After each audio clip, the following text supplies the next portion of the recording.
shit.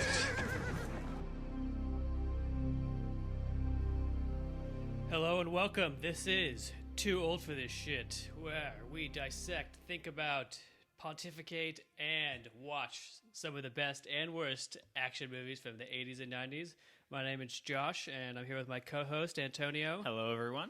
So, on this podcast, we watch 80s and 90s action films. Now, I grew up watching these films, but Antonio is seeing a lot of them for the first time, giving us his fresh perspective. My millennial 21st century perspective. So I loved a lot of these films growing up, and I just want to share my love with them. So no matter whether you've seen these on VHS or Blu-ray or whatever, we're going to bring a freshness to the nostalgia. So this week, this is actually my first ever Jean-Claude Van Damme film. I'm so glad to initiate you into the fold. It is Timecop. It came out in 1994. It's actually based off of a comic book that was written in 1992. Put out by Dark Horse Comics. Excellent. And which was only like a three-parter. I haven't read it. I haven't read it either. I kind of looked it up before we did this, and it doesn't seem to have been that popular. Right. Unlike the film. Right. So yes, this is the highest grossing Jean-Claude Van Damme film where he's been the main star. The only other film to gross over 100 million worldwide that he's done is Universal Soldier, which I think we will get to eventually as well. We definitely will. Yeah. So look, of what I know of Jean-Claude Van Damme, probably most from a recent Volvo commercial, I think it was, is some of his best work, I would say, is Roundhouse Kicks and the Splits. Yeah. That is the Jean-Claude Van Damme staple. So that's what I'm looking out for in Timecop. I've got a list of things that we're going to go through about what goes into a Jean-Claude Van Damme. We'll do it after the movie. Okay, now, cool. I'm going to say that I first saw this movie at my friend Josh Ben Simon's house at a sleepover party. I don't know what birthday it was. Probably around 1995. Whenever it came out on tape. Yeah, right. Okay. After the theatrical release. So his mom didn't care what we watched. So going over to his house, it was always just open. Always a party. You could just see we would watch all the movies that you weren't allowed to watch at your house. You could watch it at his house. Yeah, I had a mate who had those sleepovers too. It was great. All right, let's do this. Let's watch Timecop. Let's go back in time and have a look at Timecop. In the year 2004, time travel is a reality. I'm still kicking. I must be on Broadway. I don't want to fight a woman. Then don't. What do you want? You're a bright boy. You sleep on it. I did that. Okay, we're back in time. Right, yes. We're back. Time. We're back from the time that we weren't, but now it's changed. But this is this. We're actually in the same timeline still. Yes, no, we are. Well, yeah, timelines. So why don't you start speaking? Okay. Here we go. All right, start with the plot. Well, okay. So basically, it's about where time travel has been invented in 1994. The US government develops a police force essentially to police time to make sure people don't take advantage of it. Which we should say, 1994 was contemporary. It was contemporary for its time. Yes, right. The film was contemporary at the time of its creation. Which is actually, an interesting point to talk about in terms of the production later on. And Jean-Claude Van Damme... A.K.A. Agent Max Walker. Gets... During the time in America when... You just throw any random European star with just give them an Anglo name. They're American now. Yeah, exactly. Despite the accent, and so he has a wife. He was supposed to be potentially joining this new police force. No one really knows much about it, and his wife gets killed. And then it flashes forward to 10 years later, where the NEP, I think is what it's called. Oh gosh, TEC. TEC. Time enforcement. I don't know where I got. There we go. Time enforcement and something. Yeah. It really stays with you. Yeah, no, it really doesn't. So this is going to be a fascinating chat. The TEC, where he's been in the TEC for 10 years, 2004, and basically their responsibility is to make sure that people don't take advantage of time travel for nefarious purposes, and they go back in time to make sure that people aren't doing weird shit. Like one of the first examples. Do you think he policed Biff from Back to the Future? Like, I'm going to talk about Back to the Future. Not yet, because it's basically that's one of my biggest issues. It's taking one plot point from Back to the Future and making a whole movie. It's kind of like Rogue One in that sense. I would say it's a misunderstanding of the Back to the Future 2. Okay. But Carry on. I don't want to. I'm just going to get through the explanation of the plot. So, a good example is when someone's gone back in time to rob like some Confederate gold. Yep. And it's not clear that they've actually time travelers until they pull out automatic weapons and tear up all the Confederate soldiers and take their gold. Basically a whole bunch of people are profiting off of being able to know things in the past that other people don't know and taking advantage of that to then have money in the one future. man is there to stop them. Yes! This film is steeped in that. This is peak 90s action films, especially where like it's all about the star. You're not going there because it's Timecop. You're going to see this because it's Jean-Claude Van Damme. And this is is dripping with that. It's this peak Van Damme. Have I explained to you the Van Damme Bell Curve? No. Okay, we'll get through the plot and then... Okay, so basically it turns out that a senator who is on the board for TEC... Ron Silver, a.k.a. Senator Aaron McComb. McComb, yes. He is basically using time travel to try and boost funding to his presidential campaign, and Jean-Claude Van Damme tries to stop him. Like that's basically the plot. There's no point really getting stuck in the weeds of it. That's all you really need to know. And they go backwards and forwards in time. Yes. And the timelines shift. It's based on the similar Back to the Future Part 2 plot point. But it's totally wrong. It's totally wrong. Okay, well, we're going to get into that. We're going to get into it because we have a difference of opinion. I absolutely love this film. And like I said, this is peak Van Damme. Now, it's peak Van Damme in the sense that this is the biggest grossing movie that he ever was a vehicle for him solely. Yeah, right. But on the Van Damme Bell Curve, now this is my theory. This is called the Van Damme Bell Curve. He starts off kickboxer, blood sport, the martial arts sort of movies. Right. Did he talk much in those? Yeah, he does. I mean, okay. Those films are very much in that kind of Bruce Lee sort of, he's the young up and comer going to make a name for himself in the sport. In the sport, yep. They're and then you going upwards. You've got Lionheart, Death Warrant, Double Impact. Not all that great, but getting good. Universal Soldier. Okay, he's hitting his stride. Nowhere to Run. Him and Patricia Arquette. He's kicking ass. He's an escaped convict, and he's saving Patricia Arquette and her kids from the evil people. Yeah. And then Hard Target, him and John Woo together at last. And then, boom, Timecop. Absolute peak Van Damme. Right. Now, the next film is Street Fighter. The downward slide begins, okay? There's sudden death, still okay, still not bad, but we're definitely going downhill. Okay, we hit the quest. Now we're definitely on a slide. Right. Okay, it's the chick from Silk Stockings. Roger Moore's in it. Then we get to Double Team, Jean-Claude Van Damme, and Dennis Rodman. Oh, we're sliding. Wow. It's getting worse. Knockoff with him and Rob Schneider, Legionnaire. Then we get into the straight-to-DVDs, Universal Soldier, The Return, Replicant. He just starts churning out these really B-grade films, like really bad. There is one kind of shining jewel in there, which is The Order, which is essentially an Indiana Jones ripoff, where Jean-Claude Van Damme is at the Wailing Wall in Israel, in Jerusalem, dressed as a Hasidic Jew, and gets into a kung fu fight with people. What? Now that...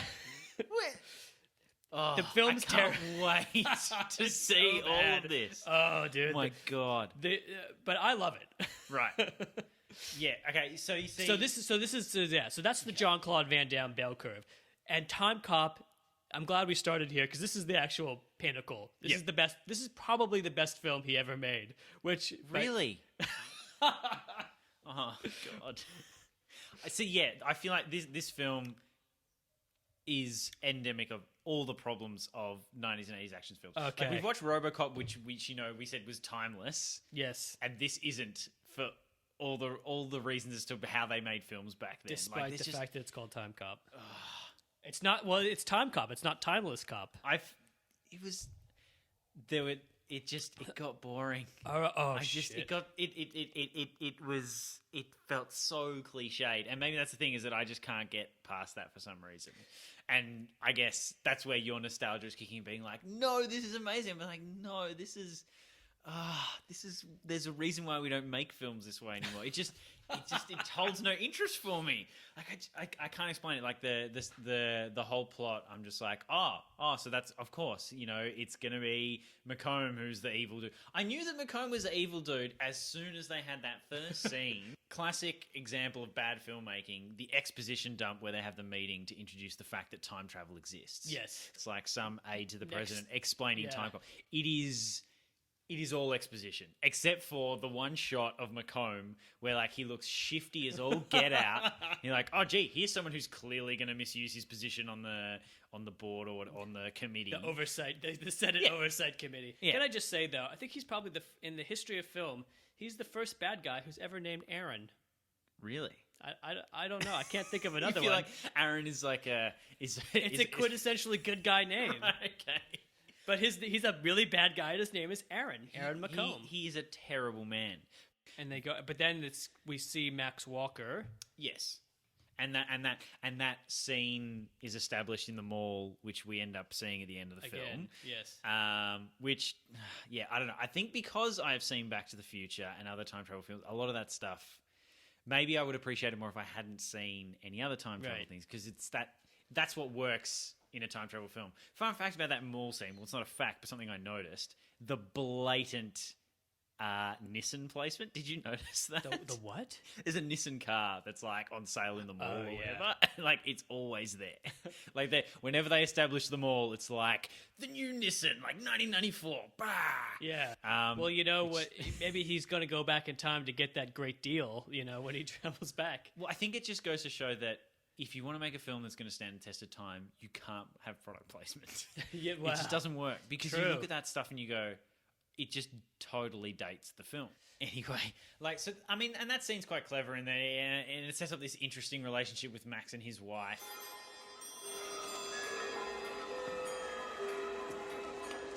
There's never enough time Never enough for what?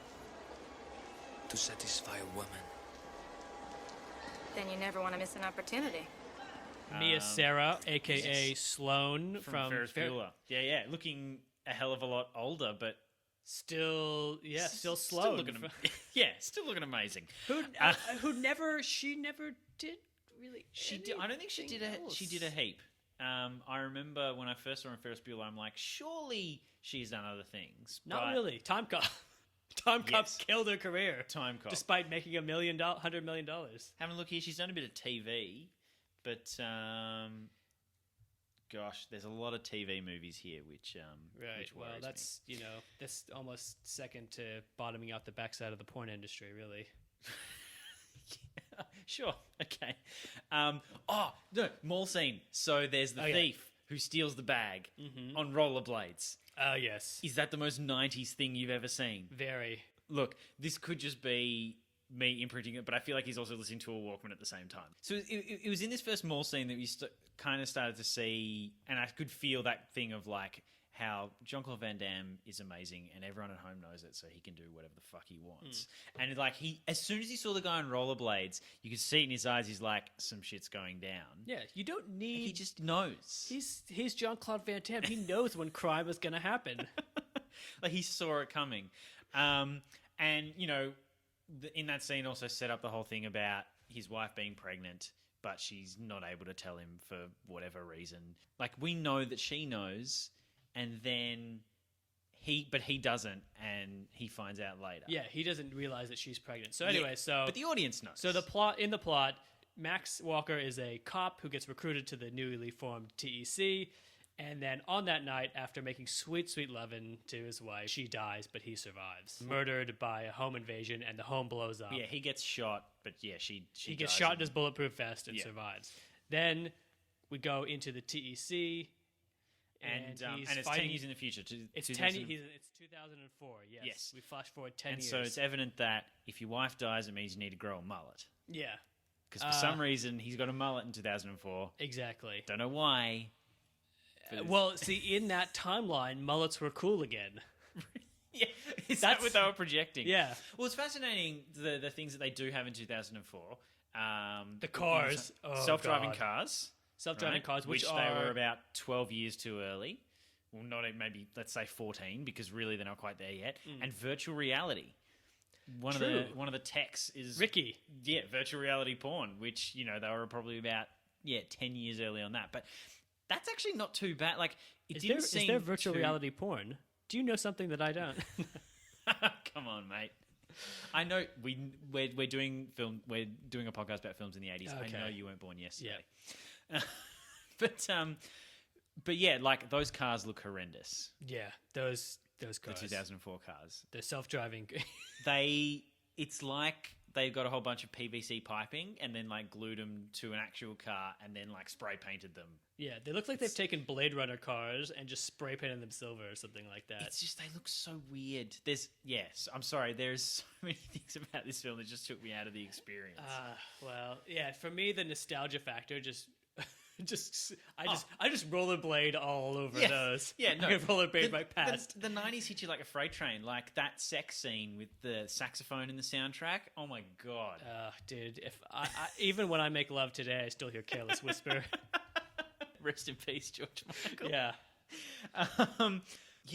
And actually going back to that sex scene as well, has that classic cliched line of like his phone ringing and her being like, no, don't answer it. Yeah. Please don't. He's like, nah, I got it. Because he's a good cop, man. Yeah. He's got to do the thing and got to make sure he does his job right. And sorry, it just drove me nuts. So anyway, Jean-Claude, he goes back, finds his old partner, realizes that McComb is... So he goes back in time to 1929. 29, gets his ex-partner who's doing stocks, dodgy stock trade, or like buying up stock that he knows will be earn money in the future. In 2004, yeah.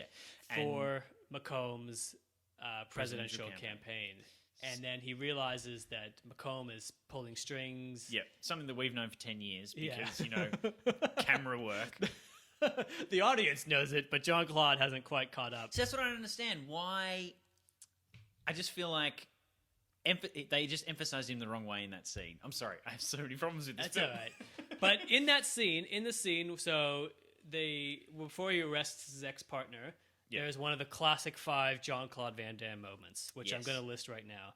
And this is number 1. Somebody gets punched in the dick. By Jean-Claude Van Damme? Not necessarily, right. But usually. Well, and this is, but there's a twist on this one. This time, I think he hits somebody with a pool cue in the nuts. It's when he's fighting those guys. No, I remember it specifically. In the 1929, he jams somebody in the dick with a pool cue or a lamp or something like that.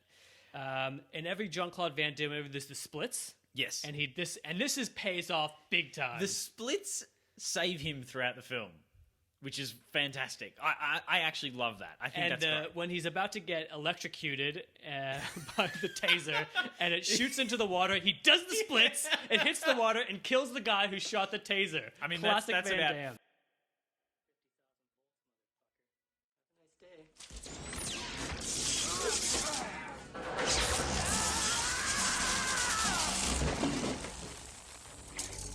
That's immediately after he gets his ex-partner. That's the scene after. Oh, right. The thugs come 2004.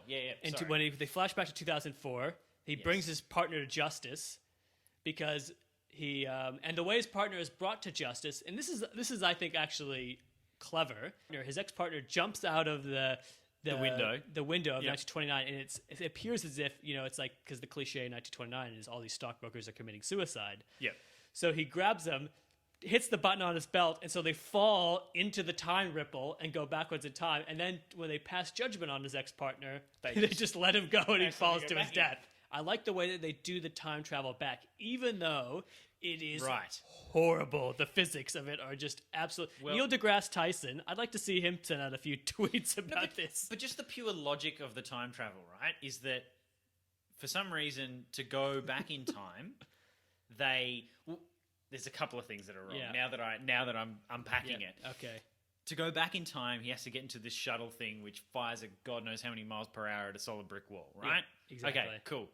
But to go back to 2004, you just press a button on your belt. All good, man. And then you come backwards out of the time I totally capsule. didn't Yeah, It doesn't matter, dude. He does a fucking roundhouse kick and knocks somebody out, okay? That's all that matters. that doesn't make any sense to me. It doesn't have to, This man. film is not at the level where we can decide whether or not the time travel works. It's like, it's clearly not operating on a level where we're going to say, but multiple timelines, multiple universes. Like, it's impossible to go forward in time. Right? And That's what there- they establish. But everyone's going forward in time. And therein lies the biggest plot hole that I will grant you. I will grant you this because they say you can't go forward in time because it hasn't happened. But yet, when Max Walker goes back to the scene where his wife dies, like the home invasion, Yep. it's revealed that those are McComb's thugs from Yep. 2004. So obviously, the future has already happened. There's a whole lot of timey-wimey bullshit happening in this film which does not hold up under scrutiny. Well, because there's two types of time travel movies where there's the deterministic time travel, Right. where the future is fixed, and so no matter what you do, you can't change the future. It's like H.G. Wells' Time Machine, Which is is the classic pretty easy example. to write when you think about it. It's like what you're basically talking about is the concept of that concept basically dictates what the plot of the film is going to be, or the crux of the film is that no matter what you try to change, you can't change anything. But yet, this film is actually the second type of time travel movie, Yeah. which is a non-deterministic time travel movie where events that you change in the past will have ramifications in the future. But it just Or is it? But see, that's the thing. It's like it plays with both. it's like it's clearly not operating on a level where we're going to say, but multiple timelines, multiple universes. Like I can understand that, but when you explicitly say that one thing can't happen, but it's central to to a mechanic in the film. Look, the plot doesn't matter, man. No, it doesn't. So they go backwards. So what happens is he continually jumps backwards and forwards in time to 1994 and 2004. Things get changed in 1994. So McComb kills his ex-business partner to get control of the microchip. So he can get more money. So and he can then get more boost money his for it. campaign. But And then when Van Damme goes forward in time, Yep. the past has been changed, and they're just about to dismantle the whole TEC program. yeah, which is obviously it's like, oh, so McComb is just making sure that his presidential campaign isn't going to be in jeopardy. Yeah. And actually, the interesting thing with the time travel in this film is, from a budgetary perspective, I think they did it it was quite clever, because when they go back to 1929, it seems like pretty well established. Like, they actually do a really good job of keeping that pretty faithful to look genuine. And you kind of go, oh, okay, they've really pulled out all the stops for this. This was, you have to remember, this was, when I say this is peak Van Damme, this was his biggest budget. This is in the period when they're giving him the biggest budget in the movies. Right. But After Street Fighter. Yeah, that was it. Yeah. But having said that, though, a majority of the film takes place in 1994. Yes, you are correct. So at the end of the day, there's not a hell of a lot of complicated production design apart from the TEC offices. Yeah. True, we very rarely And see his the apartment outside. in 2004 as well. So at the end of the day, it's still a film based in 1994, because that's where most of the major plot points actually occur. Because he keeps traveling back to 1994. Because he to- has to stop McComb in 1994, and then he has to go back to 1994 again. Exactly. Right. So he gets shot into the past as the thing is being dismantled, and McComb's goons are coming, and they shoot Bruce McGill, his boss. And why is it that these goons, who are protecting a time machine and clearly know how it works, when they stand to shoot Walker's boss, Bruce stand McGill, right behind the fucking boosters on the time machine and get burnt alive? Sorry. Doesn't matter. Is that what I'm going to keep hearing whenever we record these episodes? Is I'll find something that's monumentally stupid in a film. And you're just I'll give you one right now that's monumentally stupid. So in the 2004, when he comes back and McComb has changed the past. Yep. So Bruce McGill doesn't remember Jean-Claude Van Damme as his best friend, and Jean-Claude Van Damme has to convince him that in this alternate timeline, we were best friends, so that's why you should do this with me. That makes no sense whatsoever. And he just rides it. He just goes, okay, sure. Yeah, he just believes him and then gets killed in the process of sending him back in time. There's absolutely no logical reason why, like, for the character choice, like, if they've reestablished that the 2004 altered timeline, that Bruce McGill, his character, which I can't remember. He's got a weird name. I'm trying to look for it now. Matuzak, yes. That Matuzak doesn't remember them being best friends. Why in the hell should he give his life to send this guy back to recreate a future that he doesn't believe exists? Yeah, exactly. Like he has no it idea doesn't what matter. the difference The guys get fucking get burned to death by the rockets. That's all that matters. Now, one fascinating thing about watching this film, in 2017, is McComb himself. A couple of things that he wants. Yep. A lot like Trump's policies. The country's going down the drain because of the special interests. We need someone in the White House who's so rich, doesn't have to listen to anybody. What's that? The senator was having a fundraiser. When I'm in office, it's going to be like the 80s again. Top 10% will get richer. The other 90% can emigrate to Mexico where they can live a better life. He specifically says he wants people to go to Mexico. He wants to send people to Mexico who don't like him. Oh, yeah, I didn't even think about that. That was weird. And again, it's centered around that idea that he's just a dude who's managed to get himself a lot of money. Mind you, Trump didn't win off the back of money, but we won't get stuck into that. Not a political podcast. But it was just it was an interesting... whenever I see a parallel like that where it's almost as if they've predicted something that's happened to me only 3 days ago. Well, yeah, because the other thing, too, is it kind of prefigures in a way, it already had started happening, but the absolute... Like, the plot device is that Senator McComb, is essentially whoever can spend the most money wins the presidency. They established that in the world, that is the end goal. At points in the film, McComb's like, he's flagging in the polls and he's got no money to buy TV ads or whatever. And so if he can just spend it, basically they're just establishing if you can spend enough, you win the presidency. Yeah. Another terrible plot hole too is that the McComb in 2004 smashes his gopher's head against, or his pollster, or his campaign manager's head against the limo, and he's got a bloody nose. And then when we flash back to the alternate timeline, 2004, he's got the tissue's bloody nose. That would have changed. That's actually totally wrong. It doesn't matter. Well, do you know why? No, I would because forgive it. the fucking house blows up. Jean-Claude Van Damme blows everybody up in the house at the end. And he kills McComb by pushing his old self into his current self. Oh, yes. So why don't you explain that? That Chekhov's gun. So, So, was it... I don't think it's...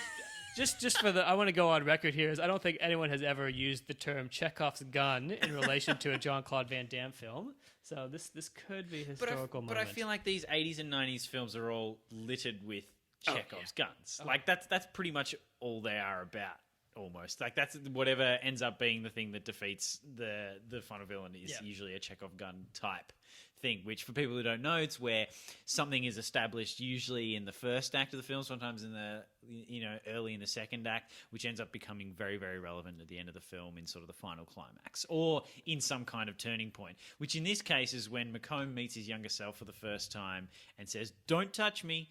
The same matter can't occupy the same space in time."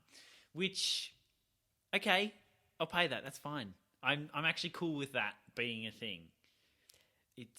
I don't have too much of a problem with it. Like there needs to be some kind of caveat to this time travel. It's a conceit. Because, in Back to the Future, before, Doc Brown really knew what was going on, he had no idea what would happen. He was like, if you interact with your past self or future self, the time-space continuum could totally collapse, or, whatever. So I'm going to let that, that's fine. You're going to let that one go. Let that go through the keeper. That's all good.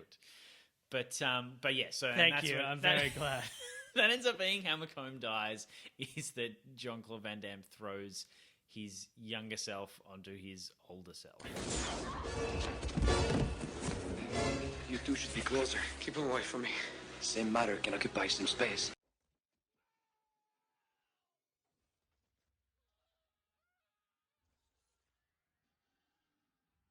Well, see, this is the thing. I felt like the Jean-Claude Van Damme cliches were quite measured in this film. Like, there was only like they didn't happen that much.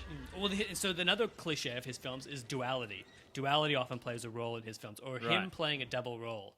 Ah, So Double Impact, where he's playing twins separated at birth. Yep. But this is Timecop has that dual role for him, where he's playing his future self and his past self, and the mullet definitely helps him pull that off. right. Yeah, yeah. But 'Cause- there's several but actually- several of his films have him in a dualistic role, or playing with him playing multiple roles in the movie. Even The Order, where he's a Hasidic rabbi at one point. There's He's dressed up. No, but he has a dual role in that movie. But he quite often has dual roles. But I guess that's a good point where, yeah, the final scene where there are two Jean-Claude Van Dammes in 1994 is, yeah, one of them having a mullet is actually quite helpful from a filmmaking perspective because it makes it easy for the audience to distinguish who's who. So I will grant it that.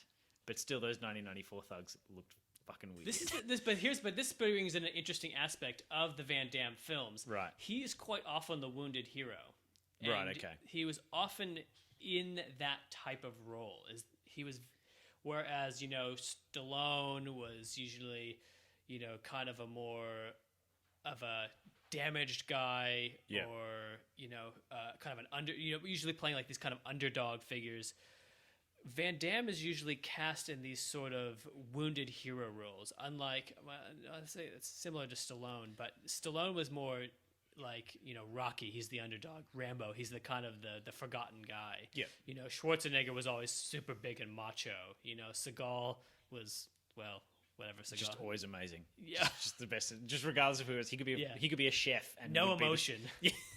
But yeah, I guess just the main problem I have with this film is because I didn't see it when it came out, and it's just it's so laden with cliches that I'm tired of. Oh no, it was the that I just same back couldn't get then. Right. Okay. Well, I just couldn't get The past timeline it. hasn't been changed. It just bored me to tears at some points. I mean, some of the action scenes are pretty good. The effects held up to me. Well, yeah, actually, yeah. You know what? The traveling through time or back to the future stuff was fine. Like, it actually didn't look too horrible. But I just, yeah, I don't know. It's not one that I would go It didn't back float to. your boat. No. Well, let's look at like let's look at who we can blame for this, Antonio. Director Peter Hyams. Well, so like I was reading up on the film and yeah, so like Peter Hyams quoted as saying that because they made another film straight after this one, Jean-Claude Van Damme and Peter Sudden Hyams. Death. Yeah, and saying that they didn't plan to necessarily do two films straight off the back, but it says it was a really clever story, and I thought Timecop was a chance to make the best Van Damme ever made. He was right, according to me. According to the box office, it was it was the most successful Van Damme film ever made, which I still just find it hard to believe. And Hyams' direction to me was good in the sense that he keeps the action moving, the plot, while it has huge holes in it, and there's a lot of problems with the script. Yeah, I But- felt like when there wasn't any action, the story was dragging. Oh, really? Because I didn't. I feel like the pace of the movie moves at a pretty fair clip, aside from the time when he goes and watches the video of Van Damme watches the video. Oh, the home video. That was bad. Look, I'll concede that point is that was cliche. And of course, he terrible. knows every single line because he's watched it so many times. Yeah, that was bad. We don't really need to see that scene. I mean, his wife is dead. She exploded in their home. Yes. He's broken up. We know this. We come back. We flash 10 years in the future. He has a mullet. We know he's not having a good day. Yeah, exactly. He's just not happy at all in. He's wounded. He's the 2004. wounded hero. That's Van Damme. But you see, like talking about the pacing of the film, it's not a super long film. It's only just under 100 minutes. Yeah. But it felt longer to me. Oh, really? I felt like it moved along at a fair clip because Peter Hyams, while he's never really... This is actually probably his most successful film as well, I'll say. Right. He did a few kind of action movies, a few sort of supernatural stuff. Was never a blockbuster director, but did a movie about with O.J. Simpson called Capricorn 1, I believe, about faking a Mars landing. Right. And he also did the sequel to 2001 called 2010. He also did The Year We Make Contact. Yes. And also a terrible movie called The Presidio with Sean Connery, Meg Ryan, and the dude from NCIS, which is just terrible. It was a terrible, terrible movie. Yeah, I'm just looking at the list of films he's made, and there's nothing that jumps out as me as recognizable. That's Peter Hyams. But interestingly though, he is the director of photography on some of his movies as well, which I thought was interesting. Right. You don't see too many of those dual DOP directors aside from maybe what Soderbergh does it. Yeah, I think he does. Soderbergh shoots is the lighting. I know, like Doug Liman likes to look, or at the very least, he'll always get his face on the eyepiece of the camera, whether or not he's the actual DOP. Soderbergh is definitely his own DOP on a lot of movies. Not every movie, but he does DOP some of his movies. I think under a pseudonym. But aside from that, the scripting by Mike Richardson and Mark Verheiden. So formulaic. Well, they're comic book writers, but and the rest of most of what they've done is they were comic book writers who also collaborated on 1994's The Mask. Right, came out the same year, so two big hits for them actually. Well, see, that's the thing, and The Mask was a film that I wasn't allowed to see as a kid, and I still have not seen in full. Oh, really? Really? Yeah. So, but how it'd be interesting to see what that comic book is. Like, I've seen parts of The Mask. Of The Mask comic book, yeah. Well, so these guys both came out of comic book writing. So what you're saying is too much comic book, not enough scripting. Oh, no. I'm not necessarily blaming the medium it came from. I just think that it's a perfect example of just action film fodder from the 90s. It's too paint by numbers for you. Yes, absolutely paint by numbers. And I'm not sure if there's much else I can say about it. It's just, there was, it didn't hold me. I really wanted it to. I was excited because it was Jean-Claude Van Damme, but the fact that after watching it, I was like, oh, well, hopefully there are better JCVD films out there. Well, look, I will admit that I think most of my enjoyment of this film comes from the fact that I loved Jean-Claude Van Damme back in the day. Right. Still love him today. Yeah. But this movie is just a perfect example of... It's probably it's some of the more high-tech movies that he did. Most of his movies, the good ones at least, don't deal with tech in any sort of way. Well, and maybe that's part of the problem, is that there's all of that getting in the way of just really good set pieces. Because the set pieces are good. Because he combines the kung fu sort of martial arts fighting style with gun shooting. Yeah, and like the climactic scene at his place, where Macomb gets dematified or whatever you want to call it. Like that whole scene, which probably feels like goes for about 10 minutes, is quite good. Like, it's orchestrated really well. I mean, I did lose track of what was going on once or twice, but that was quite entertaining. And also, like the fight scene in 1929 was great. Stuff in the warehouse was pretty good too. But just it tying all together. And that story just didn't do the story is what lets it down. Yeah. Well, as opposed to like what we watched last time, RoboCop, which had no character. Yeah. I feel like at least the Jean-Claude Van Damme character is fleshed out somewhat. Yeah, but he can't really act that well. I could hear the entire nation of Belgium just collectively groaning. Like, is this the best in example? Disbelief, I should say. Okay, is this film... That sentiment could be misconstrued. Is this film the best example of his acting prowess? Ooh, good question. I really hope it's not. No, I would say actually Nowhere to Run is a better example of him acting, because that's him. That's actually much more of a love story, Right. with him and Rosanna Arquette. How about too that when he comes back to the reestablished timeline of 2004, the I almost will say the third time, because actually it's a third timeline when at the end of the film, because he has a son.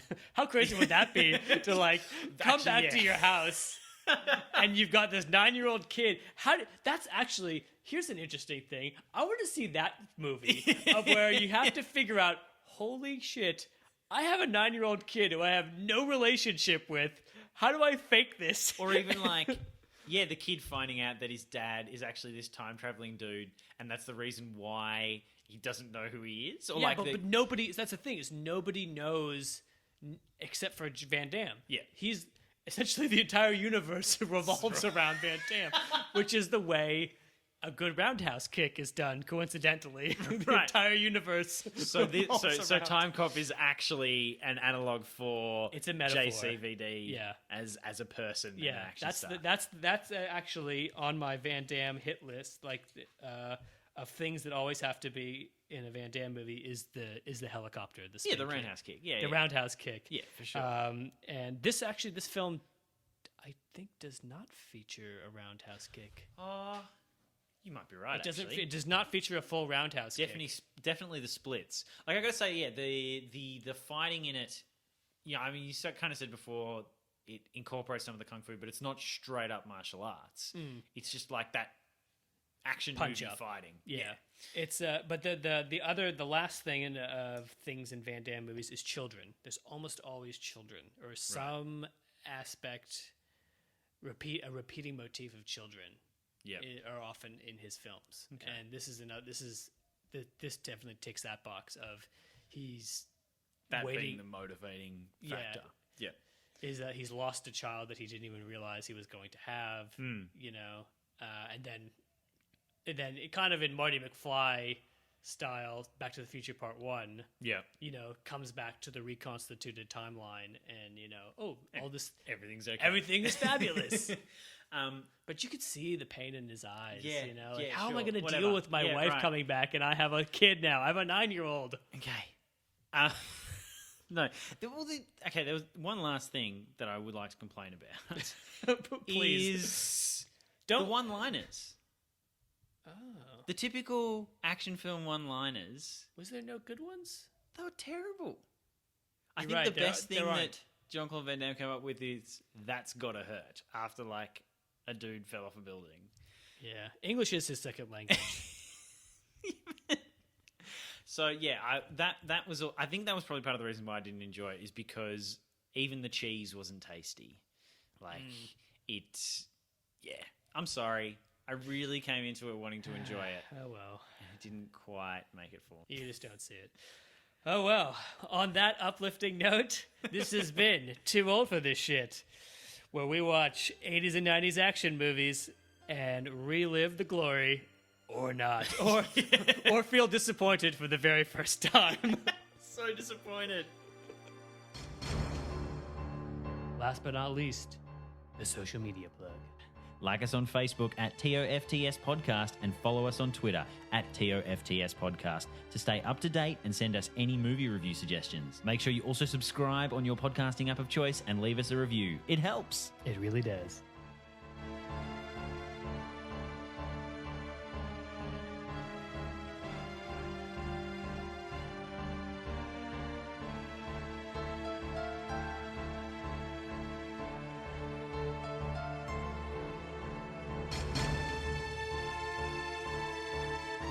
Excellent example of things that did not survive into the future, which is when the But I mean, it's character fine that because it so is- when Jean-Claude goes back to get his ex-partner from the 1929 when the stock Yeah. crash is happening, when the Great Depression is about to happen, Hmm. his ex-partner is listening to a mini disc player.